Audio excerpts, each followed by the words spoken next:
Hello and welcome to सरकारी परीक्षा guys. I am back with another video on REET exam. So guys, अभी तक हमने इंग्लिश के बहुत सारे टॉपिक कवर कर लिए हैं जो हमारे रीट एग्जाम में आने वाले हैं. एग्जाम बहुत ही पास है. Best of luck to all of those who are going to attempt this exam and I hope आपके प्रेपरेशंस बहुत अच्छे से चल रहे हो और मैं थोड़ी सी हेल्प मेरी वीडियोज ने भी आपकी की होगी. Right. So English, as I have said before, language 1 में भी आप लोग ऑप्ट कर सकते हैं, लैंग्वेज 2 में भी ऑप्ट कर सकते हैं और लैंग्वेज 2 में थोड़ा सा लेवल ऊपर होता है. तो अगर आप लोग प्रोफिशिएंट मानते हैं अपने आप को इंग्लिश में या थोड़ा सा भी बेटर मानते हैं तो आई वुड सजेस्ट आप लैंग्वेज 2 में उसको लीजिए. ठीक है. एंड टॉपिक्स जो आते हैं लिमिटेड ही हैं, हमने ऑलमोस्ट बहुत सारे कवर कर लिए हैं और आज हम पेडागोजी का, इंग्लिश पेडागोजी का एक और टॉपिक चेकआउट करेंगे. ठीक है. सो हम पढ़ेंगे डिटेल में कि कैसे कैसे क्या क्या होता है as always and I hope it would be helpful for you to you people. Okay, let's move on. English pedagogy का आज का हमारा टॉपिक है methods and approaches of language teaching. Methods and approaches of language teaching. See guys, कोई भी चीज हो, कुछ भी आप पढ़ा रहे हो तो उसको पढ़ाने के कुछ तरीके होंगे, राइट. कुछ मेथड्स होंगे, कुछ अप्रोचेस होंगे, कुछ टेक्निक्स, कुछ प्रोसीजर्स होंगे जिनके हेल्प से आप किसी भी सब्जेक्ट को पढ़ा पाते हो. ठीक है. तो जब भी हम बात लैंग्वेज की करते हैं, right, any language per se, but specifically when we are talking about English here, तो हम as teachers specific techniques, specific methods use करते हैं, कुछ तरीके यूज करते हैं based on our students mindset, their background, their environment, उनका understanding, वो कहाँ से आए हैं, कितना जानते हैं, कितना नहीं जानते हैं, और उनको हम किस मेथड से कितना अच्छा पढ़ा सकते हैं, अक्वायर कर सकते हैं, लर्निंग लेवल बढ़ा सकते हैं. उस बेसिस पे as teachers different methods use किए जाते हैं. ठीक है. So that is something that we are going to study today in very very detail. Okay, so let's have a look. Approaches. ठीक है. Theories about the nature of language and learning. What is approaches? Theory about nature of language and learning. Learning कैसे होती है, language क्या है, उसको हम approaches में डालते हैं. ठीक है. It serves as the basis for methods and strategies in language learning. किसी भी मेथड का या किसी भी पढ़ाने की स्ट्रैटेजी का बेसिक क्या होता है? An approach, how to move forward, right. किसी भी चीज का, not particularly about language learning, अगर मैं लाइफ में किसी भी चीज के बारे में बात करूं, अगर for example let's you are going for a vacation. ठीक है. बहुत सिंपल सी चीज है, you are going for a vacation, तो उसका एक अप्रोच होगा आपको. सबसे पहले आप क्या सोचोगे कि कहाँ जाना है. That is your approach towards the vacation. क्यों जाना है, किसके साथ जाना है, दैट इज द अप्रोच. फिर आपका आता है मेथड. ठीक है. Practical realization of an approach. कैसे जाना है. ठीक है. बाइक से जाना है, कार से जाना है, ट्रेन से जाना है, एयरवेज से जाना है, दैट इज योर मेथड. ठीक है. Then comes your procedures and techniques. ठीक है. बाइक में 2 लोग जाएंगे, कार में 5 लोग जाएंगे, 2 कार जाएंगी, 3 बाइक जाएंगी, यहाँ तक कार से जाएंगे, यहाँ से बाइक से जाएंगे, या यहाँ तक ट्रेन से जाएंगे, यहाँ से आगे गाड़ी कर लेंगे, right. That is your procedure. Then you have different techniques. इस गाड़ी में 2 लोगों को बिठाना है, इसमें 4 कर देंगे, लड़के इस वाली में जाएंगे, लड़कियां इसमें, या बड़े लोगों को इसमें भेज देंगे, बच्चे लोग इसमें चलेंगे, right. That is your technique. So these are different things that come together whenever you are teaching anything, whenever you're teaching any language in particularly. First you have an approach towards that teaching, then you adopt a method, then there is a procedure that is followed, and there are multiple techniques that you apply. I hope this is clear to you people. तो आज हम बहुत detail में पढ़ेंगे हम क्या क्या methods या अप्रोचेस ट्राई करते हैं जब भी हम लैंग्वेज पढ़ा रहे हैं, whenever we are teaching English as your second language. Okay, आगे बढ़ते हैं guys. there are flexible versus inflexible methods of English teaching. Flexible मतलब जिनको आप थोड़ा सा बेंड कर सकते हो अपने हिसाब से, राइट, जिनमें आप थोड़ा सा अपना इनपुट डाल सकते हो. इनफ्लेक्सिबल जिनमें आप ऐसा नहीं कर सकते, आपको स्ट्रिक्टली फॉलो करने पड़ते हैं. ठीक है. लेवल्स ऑफ फ्लेक्सिबिलिटी हम कैसे पता करते हैं? जब भी कोई भी टीचिंग मेथड आप लगा रहे हो, अगर आप उसको चेंज कर सकते हो according to the environment of the student और according to your knowledge, then it has level of flexibility. अगर आप ऐसा नहीं कर सकते, अगर आपको as a teacher there is no leeway, there is no कोई आज़ादी नहीं है, there is no freedom कि आप उसको कैसे implement करो, तो वहाँ पर flexibility आपकी नहीं है. तो this is an important point to remember. Okay, आगे चलते हैं. We have the first method. ठीक है, number 1 आता है हमारा. The oldest method of teaching a language is your grammar translation method. Grammar translation method, very important, so please pay attention. Okay, इसको आप क्या बोलते हैं? क्लासिकल मेथड भी बोलते हैं, क्लासिकल या फिर ट्रेडिशनल मेथड भी हम बोलते हैं. क्लासिकल या ट्रेडिशनल मेथड हम इसको क्यों बोलते हैं? एज आई मेंशन्ड, सबसे पुराना तरीका है किसी भी लैंग्वेज को पढ़ाने का. सी गाइज, लैंग्वेज 1 जो आपका होता है, language 1 is your mother tongue, right? उसको आप पढ़ते नहीं हैं, उसको आप अक्वायर कर लेते हैं. ठीक है, मदर टंग इज अक्वायर्ड. किसी ने बैठ के आपको, if Hindi is your mother टंग, किसी ने बैठ के आपको हिंदी का ग्रामर नहीं पढ़ाया है ना, आपको सर्वनाम संज्ञा नहीं पढ़ाया, आप सीधे बोलने लग गए, बाद में स्कूल में जाके आपने वो सब उसका सीखा, राइट? वेराज इंग्लिश जब आपने सीखी तो आपने अल्फाबेट्स पहले सीखे, राइट? आपने इंग्लिश बोलना पहले नहीं सीखा. You learned the alphabets first, then you moved on to the words, then sentences, then grammar, right? Then you had a proper sentence में पढ़ाई करना बाद में सीखा.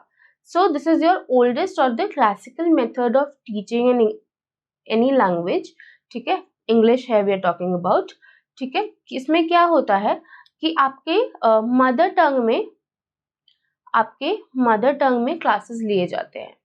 ठीक है, where you're taught in Hindi English. ठीक है, ट्रांसलेट करके पढ़ाया जाता है. ठीक है, अगर आपने बोला है let's say my name is Monika,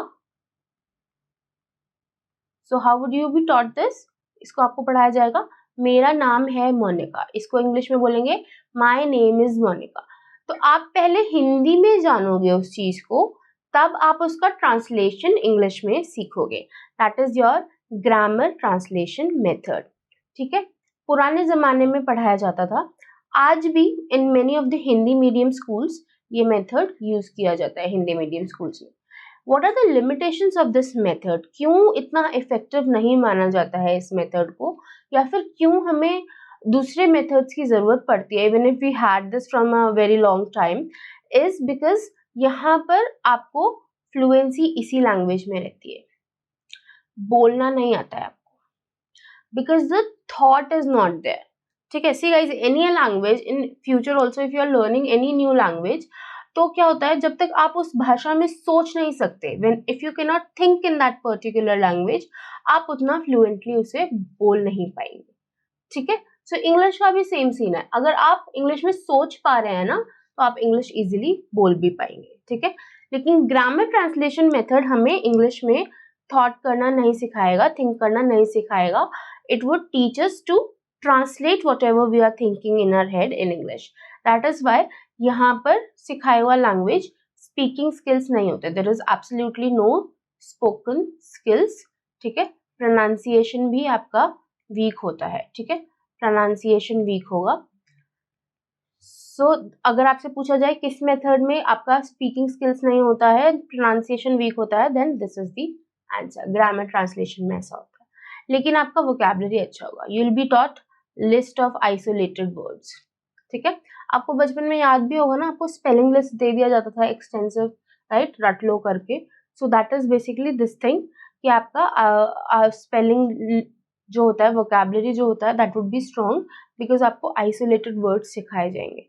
ठीक है, आपका ग्रामर भी ठीक होगा और आपका रीडिंग काफ़ी अच्छा होगा. यहाँ पर रीडिंग को काफ़ी एम्फेसाइज किया जाता है. आपका लिटरेचर जो होगा अच्छा होगा. ठीक है, so basically after starting through grammar translation method क्या होगा कि आप हैवी से हैवी कॉन्सेप्ट्स जान पाएंगे, आप लिटरेचर पढ़ पाएंगे, लेकिन आप कुछ भी बोल नहीं पाएंगे. जब भी डायलेक्ट डिलीवरी की बात आएगी, वहां पर आप वीक पड़ जाएंगे if you are started with grammar translation method. I hope this is clear to you people. Let's move on to the next one. Number 2, we have direct method. ये grammar translation का बिल्कुल opposite है, opposite of grammar translation. ठीक है, क्यों opposite है? वहां पर हमें फोकस दिया जा रहा था रीडिंग वगैरह पे, वोकैबुलरी पे। यहाँ पर primary focus is on spoken skills. Okay, you speak English first. ठीक है, आप लोगों को याद भी हो ना, यूजुअली इंग्लिश मीडियम स्कूल्स में इसको अडॉप्ट किया जाता है। So when I was in school, तो क्या था कि हमें हिंदी बोलने पे from a very early age, from class 1 और 2 itself, if we spoke in Hindi तो हमें 5 रुपीज फाइन देना पड़ता था। ठीक है, तो उस टाइम तक हमें ऐसा नहीं था कि हमारे ग्रामर स्किल्स बहुत ज्यादा स्ट्रॉन्ग कर दिए गए थे या something like that. No, first and second class के बच्चे को लिमिटेड इंग्लिश आता है, but you had to try to speak in English only. Okay, so spoken skills पे बहुत ज्यादा ध्यान दिया जाता है। मदर टंग को यूज करने के लिए मना किया जाता है, there is no use of mother tongue. ठीक है, attention is on speaking and listening, so you will be a good listener of the language, you will be a good speaker of the language. ठीक है, many dialects, anecdotes, interactive game etcetera, ये सब इसमें डाले जाते हैं। आपस में कॉन्वर्सेशन स्किल्स बढ़ाए जाते हैं। ठीक है, तो इफ आई गो बैक, आपको बताऊं तो मेरे बचपन में we use to have a number of story telling competition, we used to have jams where we would be given a topic and we had to speak on this spot, या extemporaries वगैरह होते थे। ठीक है, उनमें क्या होता था, your speaking skills were you know made better, were developed. ठीक है, तो उस चीज पे यहाँ पर बहुत ध्यान दिया जाता है। Grammar is learned inductively and indirectly. Inductively and indirectly का मतलब क्या है? आप बोलते बोलते सीख जाएंगे। ठीक है, आपको बैठ के रटवाया नहीं जाता है ग्रामर, आप बोलते बोलते उसका इम्प्लीमेंटेशन इनडायरेक्टली सीख जाते हैं। ठीक है, text are read for pleasure, text pleasure के लिए पढ़े जाते हैं। ठीक है, सो दिस इज योर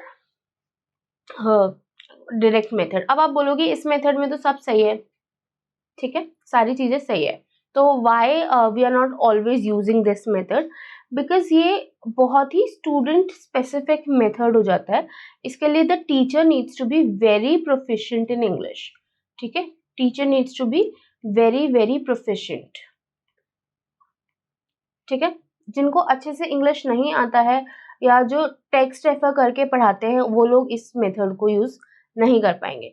दूसरी चीज क्या होती है, it works in small classrooms.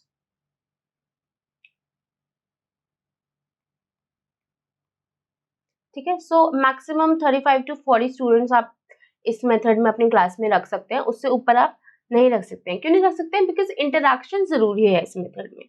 ठीक है, हर एक बच्चे से, हर एक चाइल्ड से इंटरेक्शन जरूरी है, और वो तभी हो सकता है जब आपका क्लासरूम छोटा हो। तो बड़े क्लासरूम्स में या where the teacher is not that proficient, ये मेथड वर्क नहीं करेगा, that's its limitation. I hope this is clear to you people. Let's move on to the next. The next we have Dr. West's new method. So Dr. West ने आपका एक method निकाला था. It was against the direct method. Direct method के against था. It focused on silent reading. Silent reading आप लोगों को स्कूल में भी कराई जाती है ना, बोला जाता है चैप्टर अपने मन में पढ़ लीजिए, राइट, खुद पढ़ लीजिए एक बारी। तो डॉक्टर वेस्ट ने साइलेंट रीडिंग पे ज्यादा फोकस दिया था and judicious use of mother टंग। उन्होंने बोला था अगर हम सही तरीके से मदर टंग को यूज करें तो हम उसको यूज करके भी दूसरा लैंग्वेज, टारगेट लैंग्वेज पढ़ा सकते हैं, इंग्लिश को पढ़ा सकते हैं। ठीक है, लेकिन यहाँ पर लिमिटेशन क्या आ जाता है, यहाँ पे लिसनिंग, स्पीकिंग, राइटिंग को उतना फोकस नहीं दिया जा रहा है, स्पेसिफिकली लिसनिंग एंड स्पीकिंग को। ठीक है, तो ये आपका अगेन लैक हो जाता है, इसलिए ये वाला मेथड भी उतना अच्छा वर्क नहीं कर पाया था। ठीक है, I hope this is clear to you people. Let's move on. Next we have your bilingual method. It was developed by C J Dodson. Around 1960s में आपका ये मेथड आया था। ठीक है, so again this one is also very important. यहाँ पर क्या होता है, the help of mother tongue is also taken along with the target language. This is something that we are using even today. अब जो आज के हम वीडियो में भी यूज कर रहे हैं ना, that is this method basically. अगर मैं बोलूँ बायलिंगुअल मेथड, हम बोलते हैं ना हम इंग्लिश में पढ़ाते हैं, English, right, so this is that method. यहाँ पर क्या होता है कि जो स्टूडेंट्स हैं उनको हम टारगेट लैंग्वेज यूज कराते हैं, they are suppose to talk in English, they are suppose to use English, लेकिन the teacher can use the mother tongue to make explanations easy. ठीक है, फॉर एग्जाम्पल मैं आपसे हिंदी में बात कर सकती हूँ, but you guys can not respond back to me in Hindi. ठीक है, मैं इंग्लिश और हिंदी आपको पढ़ाने के लिए दोनों यूज कर सकती हूँ, लेकिन you only have to use English. That is what bilingual method says. ठीक है, basically it uses a sandwich technique. ठीक है, what is a sandwich technique? आप see here is a sandwich. यहाँ पे क्या है, आपका टॉप लेयर क्या है, ब्रेड, नीचे वाला layer bread, then you have your salad, sausage etcetera. ठीक है, so this bread is your target language basically. That is English for us. ठीक है, this bread is your English. ठीक है, ये बीच में जो सैलेड है ना, this is your mother tongue. For us it's Hindi, so this is your mother tongue. I hope this is clear. तो बेसिकली अगर मैं बोलूंगी यहाँ पे, तो यहाँ पे कैसे बोलूंगी, माई नेम इज मोनिका. ठीक है, मेरा नाम मोनिका है, माई नेम इज मोनिका. ठीक है, सो नीचे और यहाँ पर आपका ब्रेड आ गया, दैट इज योर इंग्लिश, और बीच में आपका सैलेड और सॉसेज है, that is your mother tongue. ठीक है, this is a very effective method अगर मैं बात करूँ तो इन एवरीडे टीचिंग, और हम लोग यूजुअली इसको यूज करते हैं. इससे क्या होता है कि other student is not overburden with the new language as well, लेकिन वो नए भाषा के शब्द सुन रहा है from the teacher while they are studying, right. तो उनको वो प्रोनाउंसिएशंस भी आ जाते हैं, और सिंस वो सुन रहे हैं और उसमें सीख रहे हैं, तो उनको वो अच्छे से समझ भी आ जाते हैं वर्ड्स. ठीक है, साथ ही साथ उनको डायरेक्ट मेथड की तरह ओवरबर्डन भी वो फील नहीं करते इस मेथड से. ठीक है, next we have is audio lingual method. ठीक है, this is relied on the behaviourist model of learning using the stimulus response reinforcement pattern. ठीक है, कि इस चीज से स्टिमुलस प्रोड्यूस हो रहा है. अगर आप लोगों ने BF स्किनर वगैरह का वो पढ़ा है, स्टिमुलस रिस्पॉन्स रीइंफोर्समेंट पैटर्न, तो आपको ये ज्यादा अच्छे से समझ आएगा. ठीक है, will probably discuss in some other class. ये क्या होता है इसमें, it is also called your army method. Army method क्यों कहते हैं, इसको यूजुअली डेवलप किया गया था ड्यूरिंग द वर्ल्ड वॉर्स. ठीक है, व्हाई वाज दिस डेवलप्ड, क्योंकि वर्ल्ड वॉर के टाइम पे क्या था ना, द आर्मीज, हर एक देश का आर्मी अलग जगह जा रहा था. For example Indian soldiers were sent somewhere else, right. Germany भेजे जा रहे थे या फ्रांस भेजे जा रहे थे to fight, right. World war था, so everybody was going everywhere. ठीक है, तो वहां पर how would they communicate with their comrades, अपने साथी लोगों से कैसे बात करेंगे वो. ठीक है, अब इंडियन सोल्जर्स जर्मनी गए हैं, अब जर्मन्स के अगेंस्ट उनको लड़ना है with English people, right. So how would they communicate with English, कैसे करेंगे वो. ठीक है, उनके लिए ये मेथड उन्होंने बनाया था, that is your audio lingual method. यहाँ पर ड्रिल्स होते हैं. ठीक है, ड्रिल्स बनाए थे एंड कुछ इंपॉर्टेंट कीवर्ड्स जो है सिखा दिए जाते थे. ठीक है, जो जरूरी थे उनके लिए. ठीक है, तो आपका वोकैबुलरी पे ज्यादा और ग्रामर पे फोकस दिया जाता था. ठीक है, और जो आपका लैंग्वेज 2 था उसको यूज किया जाता था डोमिनेंट मैनर में, लेकिन एक पैटर्न में उनको पढ़ाया जाता था. ठीक है, so the army was taught, तो आर्मी के उनको सारे वर्ड्स उनको आने चाहिए. नॉर्मल लैंग्वेज के आते हैं ना आते हैं, दैट इज नॉट इम्पोर्टेंट. ठीक है, सो ऐसा उनका पैटर्न बन गया था. तो एक तरीके से ऐसा होता था, इंड्यूस्ड मेथड होता था ना, कि ये कर लो, ये बुलेट्स के बारे में पता होना चाहिए in English, this you know जो भी बंकर्स वगैरह होते हैं, I don't know much about war honestly, तो उस टाइम पे वो सब चीजें यूज होती थी, तो that method was use. So positive reinforcement भी यूज किया जाता था इनमें. इस चीज में पॉजिटिव रीइंफोर्समेंट क्या होता था कि अगर आप सही तरीके से कुछ चीज बोल रहे हैं, सही तरीके से कुछ सीख पा रहे हैं, तो उसका आपको फायदा मिलता था. You would be given a rank और सम सॉर्ट ऑफ प्रमोशन, आपको बुलेट ज्यादा मिल जाएंगी अगर आप छोटे पोजीशन में हो तो. ठीक है, so this is how it was used, that is why it is also called the army method. So you must remember this. But ये बहुत ही अकॉर्डिंग टू मी गलत तरीका था पढ़ाने का. ठीक है, but it was used then also, somewhere it is used now also. इसका आज का एग्जांपल अगर मैं आपको दूं, तो it is your BPOs, your call centres. So whenever they train people in BPOs, they are given a particular script of English, right? तो वो नए बच्चों को लेके उस पर्टिकुलर स्क्रिप्ट के वर्ड्स सिखा देते हैं जो उनके प्रोडक्ट बेस्ड होते हैं, राइट? तो वो उनका इंग्लिश जो होता है ना उतना लिमिटेड हो जाता है. They can not use English in eight their own terms. वो उसी चीज को यूज कर पाते हैं जो उन्होंने सीखी होती है. Understood? So that is what audio lingual method is. आगे आता है आपका the communicative approach method, communicative teaching. This is very important. ठीक है, अक्सर आपका इससे क्वेश्चन पूछा जाता है. Socially acceptable and contextually appropriate language इसमें आपको पढ़ाया जाता है. Critical reaction to the formal and boring types of exercises used under the audio language method. So this is drill and kill method के अगेंस्ट है. ये कोई पैटर्न फॉलो नहीं कराता है, ड्रिल्स नहीं करवाता है. Puts the focus on communicative interaction in class, real context. So class में रियल कॉन्टेक्स्ट बेसिस पे ही आपको इंटरेक्शन करवाए जाते हैं उस चीज में. ठीक है, authentic materials, L2 domination. L2 domination मतलब टारगेट में लैंग्वेज का डोमिनेशन होता है, टारगेट लैंग्वेज को ज़्यादा यूज किया जाता है और ऑथेंटिक मटेरियल्स यूज किए जाते हैं. For example new text books are given, right, or new activities are conducted based on the students preference. Okay, importance of target culture. जहां भी यूज किया जा रहा है, फॉर एग्जाम्पल अगर हम बोले कि दिल्ली में पढ़ाया जा रहा है तो दिल्ली के कल्चर के हिसाब से ही L2 को यूज किया जाएगा. ठीक है, फॉर एग्जाम्पल केरल में पढ़ाया जाएगा तो in Kerala it would be used in a different manner. ठीक है, तो importance of target culture is there ताकि जो कॉन्टेक्स्ट है स्टूडेंट का, जो पीछे का बैकग्राउंड है, उससे वो इजीली अडेप्ट कर पाए. Okay, that is how the communicative method works. I hope this is clear to you people. It's very effective method. Next आता है आपका structural approach, alternative to the direct method of teaching. उसका alternative है ये a scientific selection and grading of structures, patterns of sentence vocabulary. ठीक है, क्या होता है, एक तरीके का वोकैबुलरी आपको दिया जाता है और उस पैटर्न को फॉलो करने के लिए बोला जाता है. मैंने बताया था ना, जैसे आपको स्पेलिंग लिस्ट दिए जाते हैं. ठीक है, स्पेलिंग लिस्ट दिए जाते थे, उनसे आपको पढ़ना होता था. That is one of the methods और उसी हिसाब से आपका ग्रेडिंग होता था. Understood? So that is your structural approach.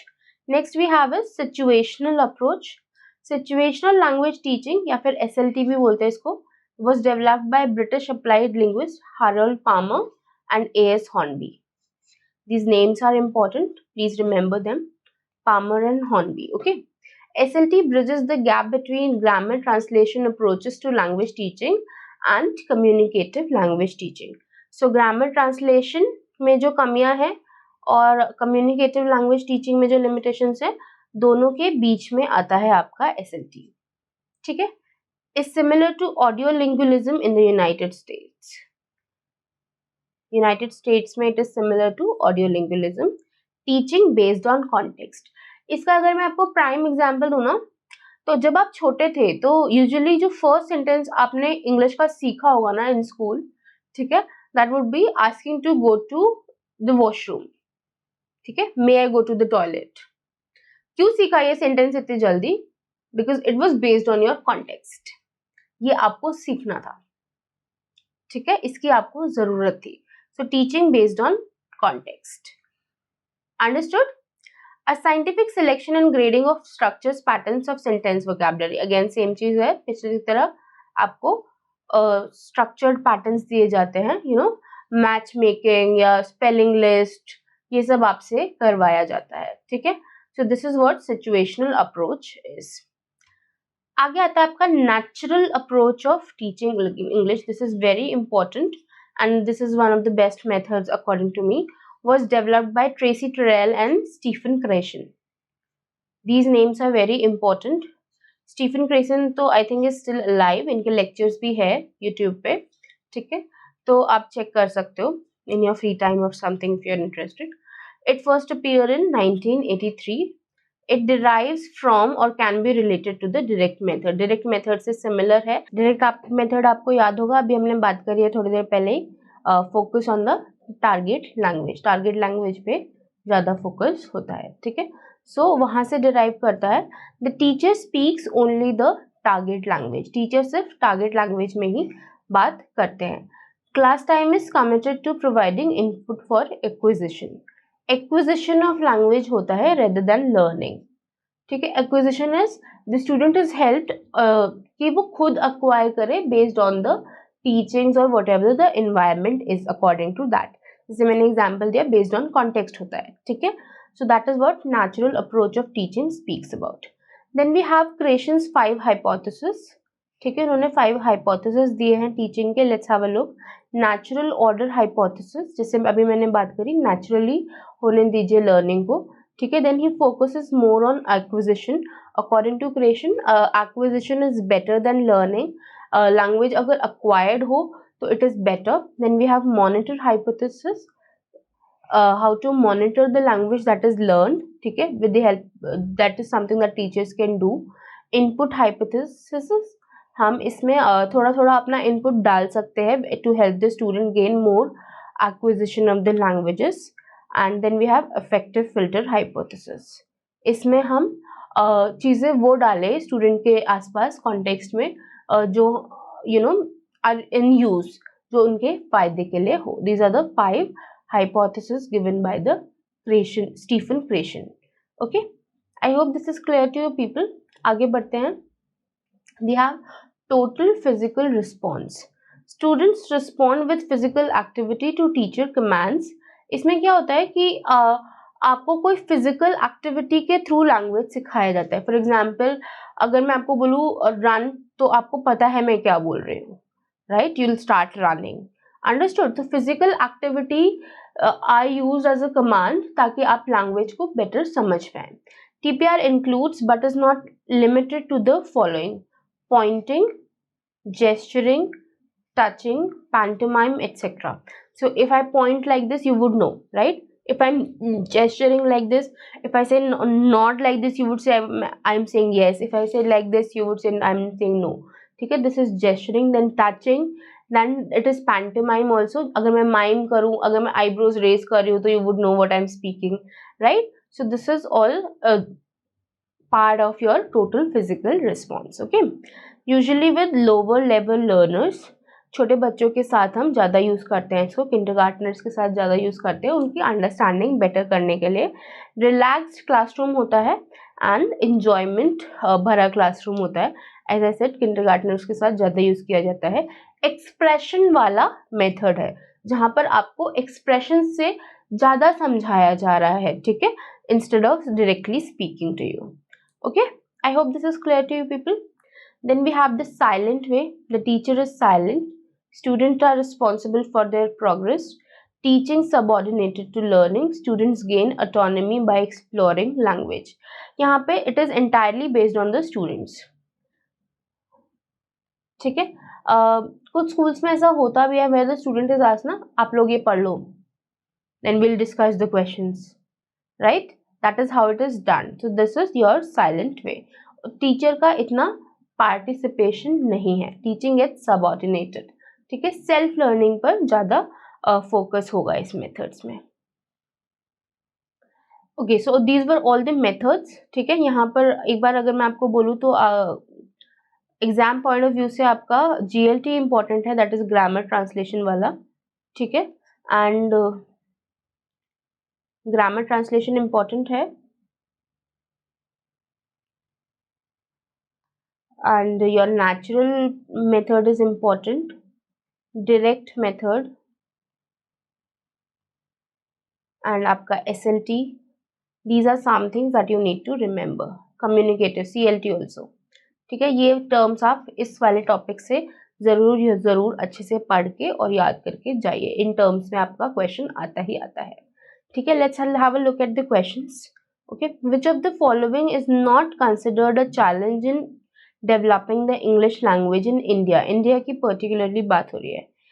Ambiguities in comprehending the language, lack of facilities, lack of proper words while translating from English to Hindi or vice versa, people's unfamiliarity with English. So this is your answer, ambiguities in comprehending the language. Different तरीके के लोग हैं, ठीक है, और उसके बाद भी हम लैंग्वेज को अच्छे से समझ लेते हैं। लैंग्वेज में इतने डिफरेंसेस हैं, yet we are able to understand language because we already have multiple languages in India. Okay, rest all of them are challenges. Okay, please refer to the question not considered पूछा गया है, ठीक है। lack of facilities again challenge है हमारे लिए।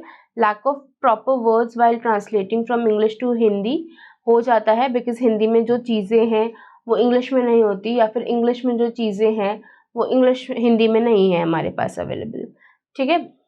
Next we have peoples unfamiliarity with English. Obviously English से उतनी फेमिलियर हमारी पॉपुलेशन नहीं है, स्पेशली अगर हम रूरल एरिया की बात करें तो वहाँ पर तो हिंदी भी प्रॉपरली नहीं बोली जाती है, तो इंग्लिश से कहाँ से फेमिलियरिटी होगी। डायलेक्ट्स है ना, डिफरेंट डायलेक्ट्स आर देयर, तो उसके वजह से भी इंग्लिश कहीं ना कहीं बहुत ही फारफेच्ड कॉन्सेप्ट हो जाता है उनके लिए। A method of teaching involves the maxims of teaching, techniques of teaching, both A and B, none of the above. Method of teaching maxims नहीं इन्वॉल्व करता, maxims principle वाले कॉन्सेप्ट में हमने पढ़ा था। टेक्निक्स नहीं इन्वॉल्व करता है, both A and B नहीं इन्वॉल्व कर रहा है, none of the above is your right answer, ठीक है। हमने बताया था अप्रोचेस इन्वॉल्व करता है। नेक्स्ट है, in the following question, fill in the blanks with the most appropriate option.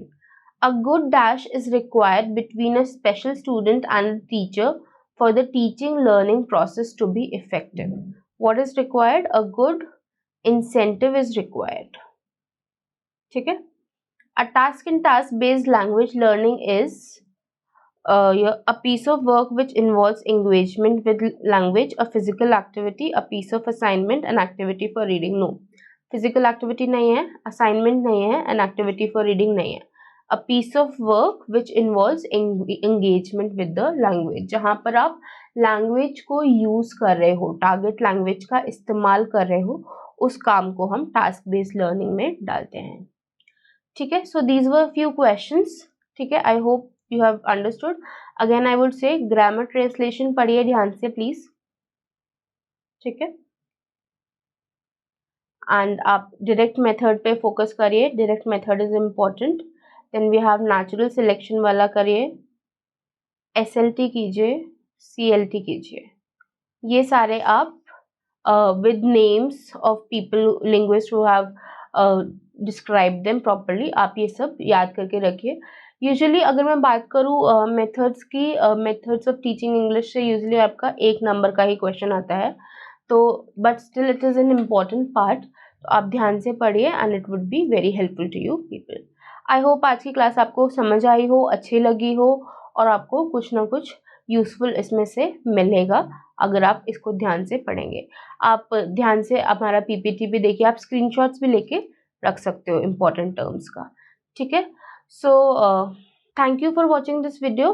Kindly like, share and subscribe to our channel. I'll be back with another video soon again. Have a nice day all of you.